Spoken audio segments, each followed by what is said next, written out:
Happy new month, happy new month. Leo ni siku ya kwanza mwezi wa sita. Huu ndio ujumbe wa siku hii ya kwanza ya mwezi. Neno la Mungu linasema katika kitabu cha Hagai 1 mstari wa kwanza, tutaendelea kidogo. Mwezi wa kwanza, siku ya kwanza ya mwezi, neno la Mungu lilimjia Zerubabeli. Bwana wa majeshi asema hivi ya kwamba watu hawa husema huu sio wakati upasao kuja, huu sio wakati wa kujenga nyumba ya Bwana. Ndipo neno la Mungu likakuja kwa kinywa cha nabii Hagai kusema, je, huu ndio wakati wa ninyi kukaa katika nyumba zenye mapambo ya mbao? Iwapo nyumba hii inakaa hali ya kuharibika, basi sasa Bwana wa majeshi asema hivi, sitafakarini njia zenu. Mmepanda mbegu nyingi, mkavuna kidogo. Mnakula lakini hamshibi, mnakunywa lakini hamkujaza na vinywaji. Mnajivika nguo lakini hapana aonaye joto, na yeye apataye msahara apata msahara ili kutia katika mfuko uliotoboka. Bwana wa majeshi asema hivi, sitafakarini njia zenu. Pandeni milimani mkalete miti, mkanijengea nyumba, nami nitaifurahia, nami nitatukuzwa, asema Bwana. Mulitazamia vingi, kumbe vikatokea vichache. Tena mlipovileta nyumbani, nikavipeperusha. Ni kwa sababu gani? Asema Bwana wa majeshi. Ni kwa sababu ya nyumba yangu inayokaa hali ya kuharibika, wakati ambapo nyinyi mnakimbilia kila mtu nyumbani kwake.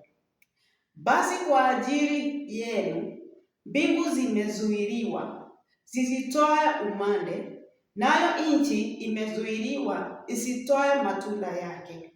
Nami nitaita wakati wa joto uwe juu ya nchi, na juu ya milima, na juu ya fanaka, na juu ya divai mpya, na juu ya mafuta, na juu ya kila kitu kiotacho nchi, na juu ya wanadamu, na juu ya wanyama, na juu ya kazi zote za mikono. Ndipo Zerubabeli mwana wa Shealtieli na Yoshua mwana wa Yehozadaki kuhani mkuu pamoja na hao mabaki yote wa watu wakaitii sauti ya Bwana Mungu wao na maneno ya Hagai nabii, kama Bwana Mungu wao alivyomtuma, nao watu wakaogopa mbele za Bwana. Ndipo Hagai mjumbe wa Bwana katika ujumbe wa Bwana akawaambia akisema, mimi nipo pamoja nanyi, asema Bwana. Bwana akaiamsha roho ya Zerubabeli mwana wa Shealtieli liwali wa Yuda, na roho ya Yoshua mwana wa Sedekari kuhani mkuu, na roho zao za mabaki wa watu, wakaenda wakafanya kazi katika nyumba ya Bwana wa majeshi wao katika siku ya 24 ya mwezi, katika mwezi wa sita, katika mwaka wa pili wa Mfalme Dario. Hii ni neno la Mungu. Wana wa Israeli kuna wakati walifika wakawa wamechanganyikiwa, wakawa wamesahau kazi ya Mungu, wakawa wamemwacha Mungu, wakawa wameachilia hekalu ya Mungu, lakini kwao walikuwa wanakaa vizuri. Mungu akawakasirikia. Siku ya kwanza mwezi wa sita, sauti ya Mungu ikakuja. Wana wa Israeli hawakuwa wanajua sababu inayofanya wajikute wanalima hakuna chakula. Wanafanya kazi lakini hawana faida ya kazi.